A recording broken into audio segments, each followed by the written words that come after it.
नमस्कार। साहित्य तक बुक कैफे के टॉप 10 पुस्तकों की यह श्रृंखला अभी जारी है।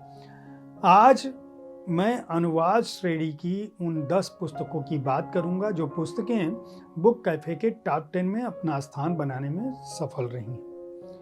इस श्रृंखला में जो पहली पुस्तक हो सकती है वह आखिरी हो सकती है और जो आखिरी पुस्तक होगी वह पहली पुस्तक हो सकती है। यानी ये सभी की सभी 10 पुस्तकें महत्वपूर्ण हैं, जिनका अनुवाद ऐसा उत्कृष्ट अनुवाद है जिन्हें हिंदी में या अंग्रेजी में अवश्य पढ़ा जाना चाहिए। इस श्रृंखला में जो पहली पुस्तक है वह प्रदीप दास की चरु चीवर और चर्या है। ओडिया का यह ऐतिहासिक उपन्यास 8वीं सदी के भौमकर राजवंश की वह गाथा कहता है जिसमें बौद्ध धर्म की आध्यात्मिक ऊंचाई, उसकी तंत्र साधना, उसकी परंपरा, उसे मिल रहा राज्याश्रय, भिक्षु मठ, आचार्य और उनकी श्रेष्ठता के साथ साथ उनका चरण भी शामिल है। साथ ही साथ कई प्रेम कहानियां चलती हैं जिनमें राजा का नर्तकी के प्रति प्रेम, रानी का बौद्ध आचार्य से प्रेम, युवा राजकुमार का युद्ध के दौरान जीते गए विजित राज्य की राजकुमारी से प्रेम और इन सब के बीच शैव धर्म का आगमन, यह सब कुछ मिलाकर इस उपन्यास को एक क्लासिक कृति की श्रृंखला में रखता है। इस उपन्यास का हिंदी अनुवाद सुजाता सीबेन ने किया है। यह अनुवाद अपने आप में इतना श्रेष्ठ रहा है कि इसी वर्ष इस पुस्तक को भारत के राष्ट्रपति ने, द्रौपदी मुर्मू ने, आज तक साहित्य जागृति भाषाई सम्मान से सम्मानित किया है। इस पुस्तक को ओडिशा का प्रतिष्ठित साहित्यिक सम्मान सारला पुरस्कार भी मिल चुका है। प्रकाशक पेंगुइन स्वदेश, लेखक प्रदीप दास और अनुवादक सुजाता सीबेन को बहुत बहुत बधाई। इस श्रृंखला की अगली पुस्तक है नए भारत की दीमक लगी सहतीरियां, संकटग्रस्त गणराज्य पर आलेख। परकाला प्रभाकर इसके लेखक हैं।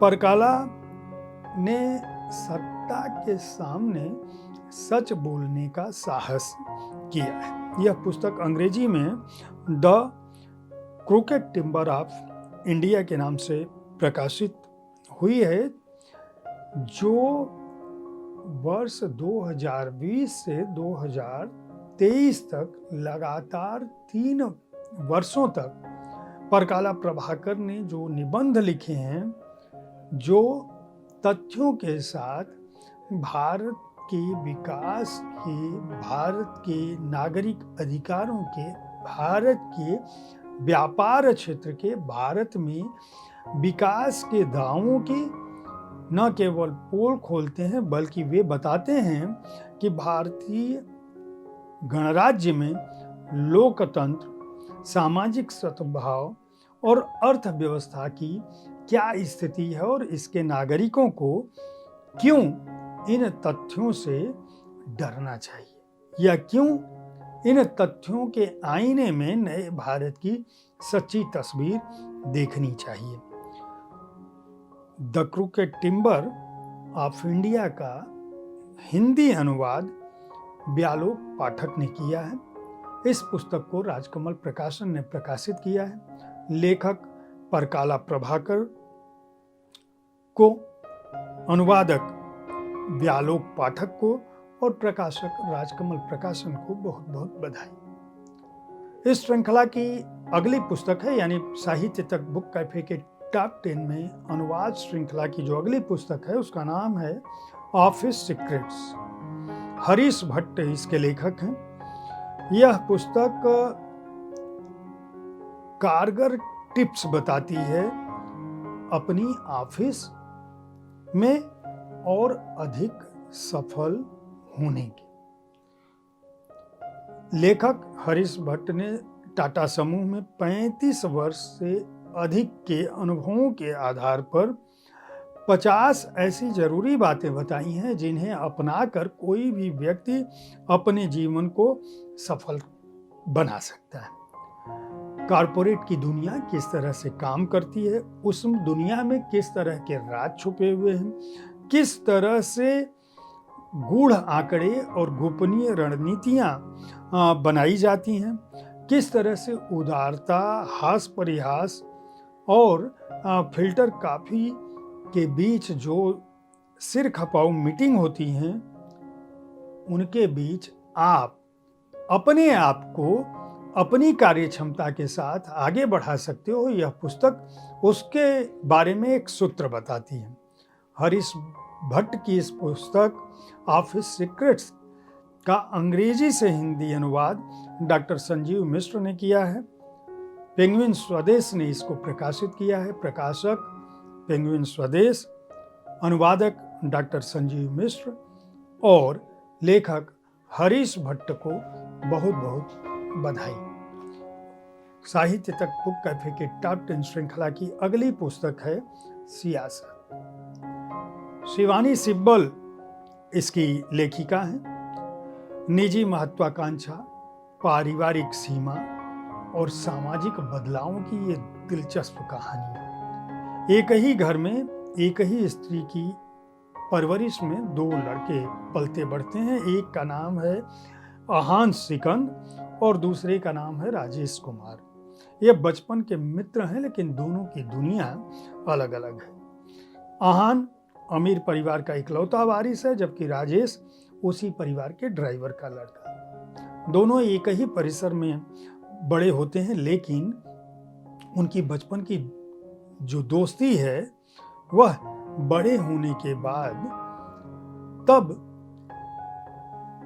उलझन में पड़ जाती है जब आहान को विरासत में अरबों का साम्राज्य मिलता है और राजेश को जो है वह अपने पिता का संघर्ष। लेकिन ये दोनों दोस्त अपने जीवन को अलग अलग दृष्टियों से देखते हैं और एक समय ऐसा आता है कि राजेश की अपनी रणनीतियों ने उसे आहान के बराबर लाकर खड़ा कर दिया। यह पुस्तक अंग्रेजी में इक्वेशंस नाम से प्रकाशित हुई थी, जिसका हिंदी अनुवाद प्रभात रंजन ने किया है। नई दिल्ली के व्यावसायिक और राजनीतिक परिवारों की गोपन दुनिया का परीक्षण करती यह पुस्तक अपने अनुवाद और सिब्बल के लेख की कौशल के चलते महत्वपूर्ण हो जाती है।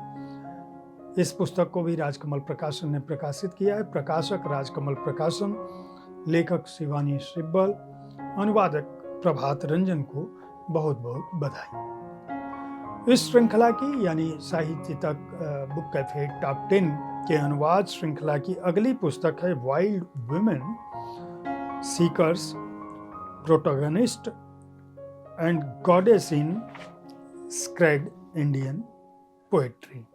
अरुंधति सुब्रमण्यम इसकी रचनाकार हैं।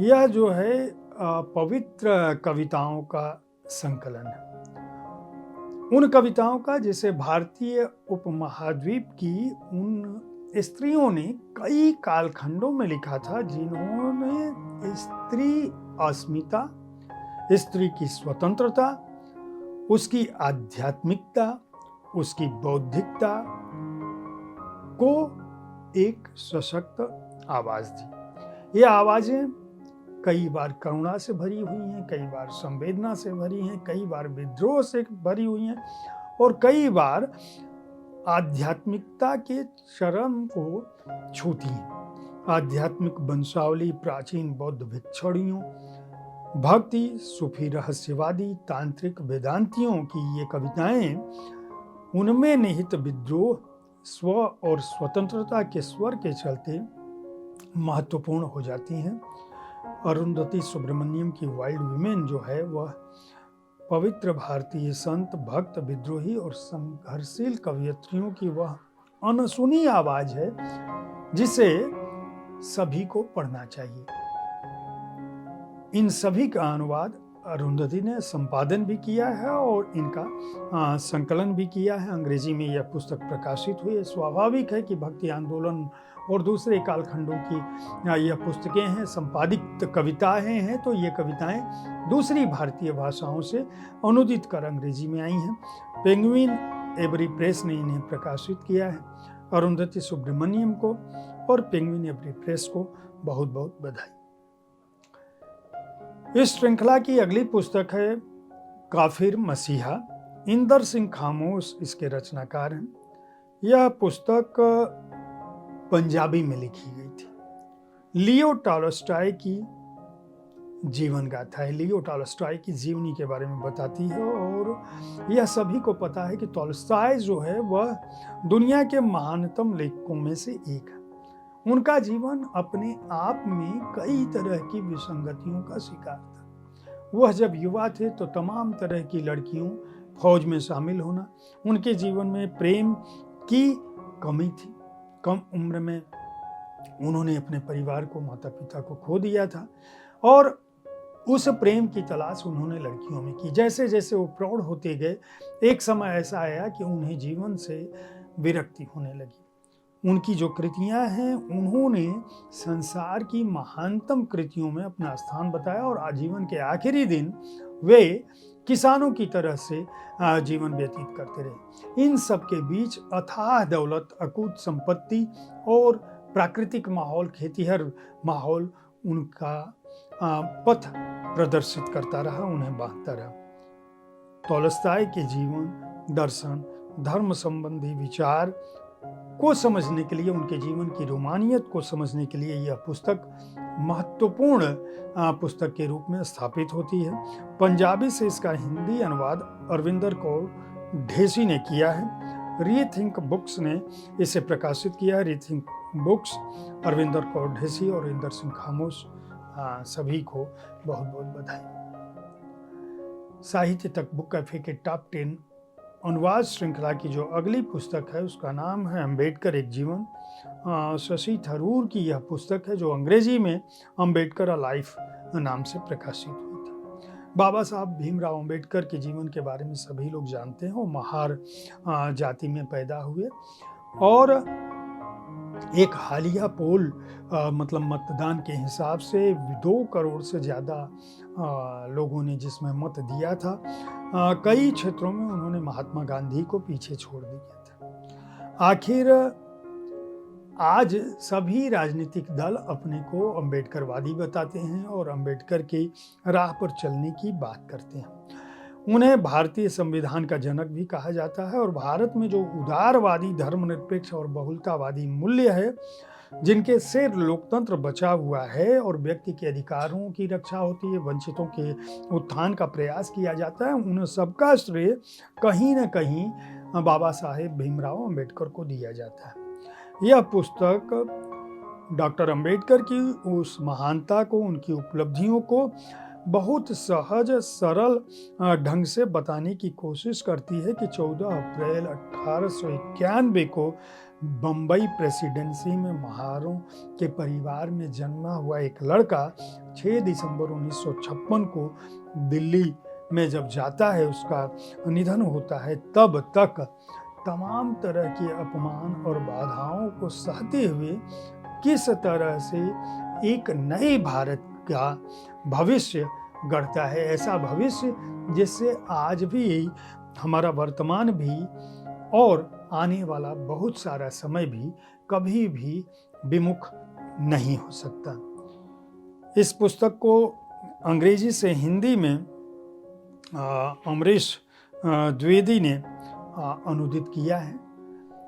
अमरीश द्विवेदी की वाणी प्रकाशन और डॉक्टर शशि थरूर, तीनों को बहुत बहुत बधाई। इस श्रृंखला की अगली पुस्तक है तस्लीमा नसरीन की स्त्री, समाज और धर्म।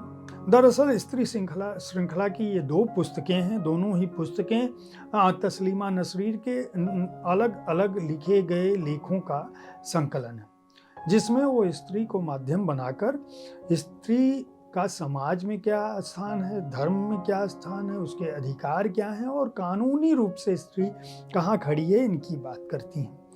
उनका मानना है कि इस पृथ्वी पर लड़कियों के खिलाफ एक यौन युद्ध चल रहा है, उन स्त्रियों के खिलाफ जिन्हें इस मानव प्रजाति को न केवल जन्म देने का बल्कि जिंदा रखने का श्रेय हासिल है। उनका कहना है कि वही समाज जैसे स्त्रियां जन्म देती हैं, आखिर वह स्त्री का इतना विरोधी क्यों हो जाता है? पुरुष अपने को आखिर समझता क्या है? तस्लीमा यह भी लिखती हैं कि चाहे वह अमेरिका हो, चाहे वह बांग्लादेश हो, चाहे वह भारत हो, चाहे वह इस्लाम हो, चाहे वह ईसाइयत हो, चाहे वह हिंदू धर्म हो, चाहे वह पाकिस्तान हो, चाहे वह ब्रिटेन हो, दुनिया की हर सभ्यता, दुनिया के हर क्षेत्र में, दुनिया की हर सभ्यता में, हर देश में, हर परंपरा में, हर विरासत में, हर नियम में, हर आग्रह और मान्यताओं में स्त्री के प्रति यह विभेद दिखता है। उनका कहना है कि समाज की इस मानसिकता को मानवीय स्वतंत्रता के पक्षधर जो लोग हैं आखिर क्यों नहीं देखते हैं। इन पुस्तकों को के हर लेख में तस्लीमा जिस तरह से प्रश्न उठाती हैं वह अपने आप में इतना महत्वपूर्ण है कि हिंदी में आने के बाद वह आपको न केवल चौंकाता है बल्कि बहुत कुछ सोचने पर बाध्य करता है। इस पुस्तक का बांग्ला से हिंदी अनुवाद उत्पल बैनर्जी ने किया है। प्रकाशक हैं राजकमल प्रकाशन। राजकमल प्रकाशन तस्लीमा नसरीन और उत्पल बैनर्जी को बहुत बहुत बधाई। साहित्य तक बुक कैफे के टॉप 10 के अनुवाद श्रृंखला की जो अगली पुस्तक है उसका नाम है निराले मुसाफिर। गैब्रियल गार्सिया मार्केस ने यह की। इस पुस्तक का अनुवाद स्पेनिश से मनीषा तनेजा ने किया है। यह पुस्तक दरअसल गैब्रियल गार्सिया मार्केस के कहानियों का संग्रह है। ये कहानियां बताती हैं कि गैब्रियल किस तरह से घर से दूर रहने के बाद, अपने घर की देहरी लांघने के बाद जब अजनबी दुनिया में कदम रखते हैं तो न केवल व्याकुल याद, विदेशी धरती पर बेचेहरा होने जाने का एहसास और असुरक्षा बोध का जो भयावह दौर है वह उनके पात्रों के माध्यम से, उनकी कहानियों के माध्यम से बाहर आता है। दरअसल मार्केस ने पूरी दुनिया में वो घूमते रहे, खासकर लैटिन अमेरिका और यूरोप के देशों में, और जब वहाँ पर वो यात्राएं करते रहे तो वहाँ के जीवन से जो कुछ उन्होंने देखा, भटकते हुए लोगों से मिलते हुए, उनको अपनी कहानियों में एक अलग तरह के हास्य बोध और भावनात्मक उष्मा के साथ जगह दिया। इन कहानियों में बुजुर्ग लोग भी हैं, युवा भी हैं, कुत्ते भी हैं, वो लोग भी हैं जो, ऐसी महिला भी है जो अपने पति, अपनी घायल पत्नी, ऐसा मतलब पति भी है जो अपनी घायल पत्नी के जीवन को लेकर बेहद परेशान और भयभीत है। ऐसी वृद्धा भी है जो अपने कुत्ते को इस बात की ट्रेनिंग दे रही है जो उसके मरने के बाद उसकी कब्र पर रोएगा। ऐसा बूढ़ा भी है जो अपने मन को पेरिस की एक लंबी उड़ान में भटकने के लिए छोड़ देता है। वियना की वो लड़की भी है जो सपने देखती है और सपने बेचने का कारोबार करती है। गैब्रियल गार्सिया मार्केस की इन कहानियों को जितने सहज ढंग से हिंदी में रखा है, जितने उत्कृष्ट अनुवाद के साथ मनीषा तनेजा ने हिंदी साहित्य को समृद्ध किया है अपने अनुवाद से, उसके लिए मनीषा तनेजा को और प्रकाशक राजकमल प्रकाशन को बहुत बहुत बधाई। साहित्य तक बुक कैफे की टॉप 10 श्रृंखला की जो आखिरी पुस्तक है वह जहां आरा नॉवेल है।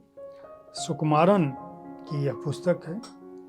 शाहजहां की बेटी जहांआरा के बारे में बहुत कम जानकारी है। वह मुगल राजकुमारियों में सबसे अधिक विदुषी राजकुमारी थी। किशोरावस्था से ही उन्होंने अपने सम्राट पिता को राज्य के मामलों में कूटनीतिक और राजनीतिक सलाह देनी शुरू कर दी थी। जहांआरा को शाहजहां, दारा शिकोह और औरंगजेब के बीच शांति स्थापित करने के प्रयास के लिए भी जाना जाता है। वह फारसी, संस्कृत, उर्दू और अन्य भारतीय भाषाओं में न केवल पारंगत थी बल्कि कुरान, वेद और पुराण का भी उन्होंने अध्ययन किया था। वो एक ऐसी राजकुमारी थी जिन्होंने बंगाल की खाड़ी में समुद्री व्यापार के लिए सबसे बड़ी संख्या में जो जहाजों का बेड़ा था उसकी मालकिन भी वही थी। लेकिन जहांआरा का यह जीवन भावनात्मक रूप से बहुत उथल पुथल से भरा हुआ था और वो एकांत जीवन व्यतीत करती थी, अपने पिता की सेवा कर रही थी। उनके जीवन में कई बार प्रेम आया पर कभी परवान नहीं चढ़ा। कभी अंग्रेज डॉक्टर से तो कभी कहा यह गया कि उनके पिता शाहजहां से भी उनके अपने रिश्ते थे। यह पुस्तक तमिल में पेरिवल्ली नाम से प्रकाशित हुई है, जिसका अंग्रेजी अनुवाद कलैवानी करुणाकरन ने किया है। यह पुस्तक अपने अनुवाद में इतनी श्रेष्ठ और सहज ढंग से सामने आती है कि अगर आप अंग्रेजी में मुगल परंपराओं के आवरण में घुटती मुगलिया सल्तनत की बेजोड़ शहजादी जहांआरा की जीवनी को पढ़ना और समझना चाहते हैं, जो उनकी डायरी पर आधारित है, मार्मिक है और रोचक है, तो खरीद कर पढ़ सकते हैं। इस पुस्तक को एका वेस्टलैंड ने प्रकाशित किया है। एका को, कैलेवनी करुणाकरन को और सुकुमारन को बहुत बहुत बधाई। साहित्य तक बुक कैफे टॉप 10 के पुस्तकों की यह श्रृंखला कल भी जारी रहेगी। इस कार्यक्रम का उद्देश्य यही है कि आप अपनी पसंद की, अपनी विधा विशेष की अच्छी पुस्तकों को खरीद सकें, कम से कम उन 10 पुस्तकों के बारे में जान सकें जिन्होंने अपना स्थान इस सूची में बनाया है। कल ठीक इसी समय मैं फिर टॉप 10 की पुस्तकों के साथ, उस सूची के साथ उपस्थित होऊंगा। इस कार्यक्रम को देखते रहें और इसके बारे में अपनी राय से हमें अवगत कराना न भूलें। धन्यवाद।